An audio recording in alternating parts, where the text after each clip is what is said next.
Hey guys, this Super Rugby AU season is back and I'm pretty excited for it because this year I think it's going to be a tough one to call who actually ends up where in the log. The first game this weekend, week one actually, it is the Reds versus the Waratahs. The times I will place it up here next to me so that you can see exactly where in the world you should watch it, what time. Sorry if your country is not on there, but yeah, I've tried to put the main countries that do watch the competition on there.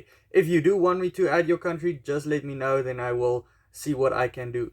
So, the Reds versus the Waratahs. The last time these two teams played, the Waratahs did win. That was last time in 2020. The game just before that, the Reds won. And that was the only win that the Reds got in the last 10 games these two teams played against each other.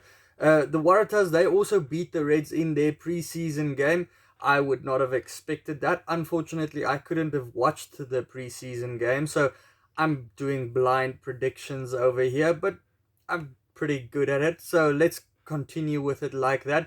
History wise, it is massively in the favor of the Waratahs, though.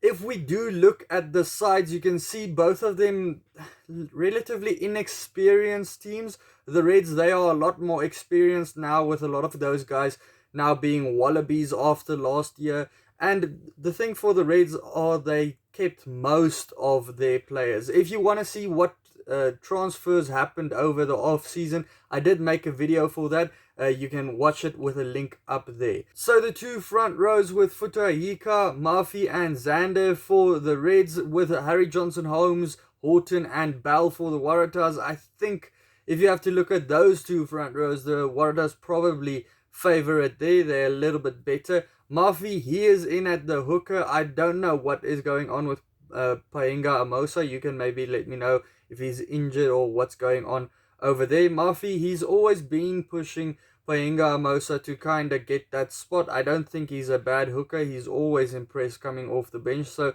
this is his type of game to impress. Bell and Harry Johnson Holmes, they were in great form later on in the end of the year. Bell, as far as I have it, he also got his Wallaby call up at the end of last year. So that front row for the Waratahs, they can do things. The second row for the Waratahs, though, that's a new pairing. I think it's two guys that are making their debut for the team. Caird and Wetton. Wetton coming from the Highlanders.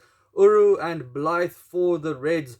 Uru, he is in because Salakai Lotto is still suspended after that game between the Wallabies and Argentina. Blythe, he's that guy that the Waratahs have to look out for at maul time, because he will challenge you, he will try and break through, and he will get a hold of the ball somehow. I do like seeing this guy play. Then at number 6, Scott Young comes in for the actual captain, Wright, who injured himself in the preseason, who's going to miss a large chunk of this competition. So Scott Young, very good player as well, up against Harris. Tizano at number 7, who is in the vacant jersey of Hooper, who's on his sabbatical leave. Huge amount of experience that they lose there, the Waratahs, along with Simmons in the second row. So the Waratahs lost probably like 200 caps there that they don't have anymore. McWright on the number 7 for the Reds, one of my favorite players in Australia, by the way. He's just so good at stealing the ball. Can't wait to see what he does over against the Waratahs.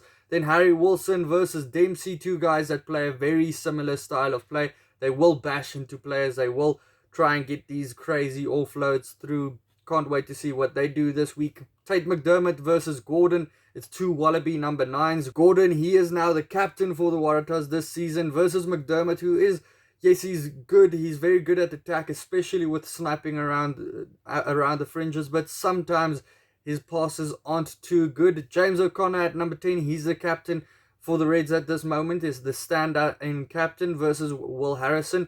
Kind of a prodigy, still a youngster, looking up to a guy like James O'Connor. So Will Harrison, he had a great year last year. I think he had one of the best conversion ratios of all the players in the competition. So he'll want to continue on that form.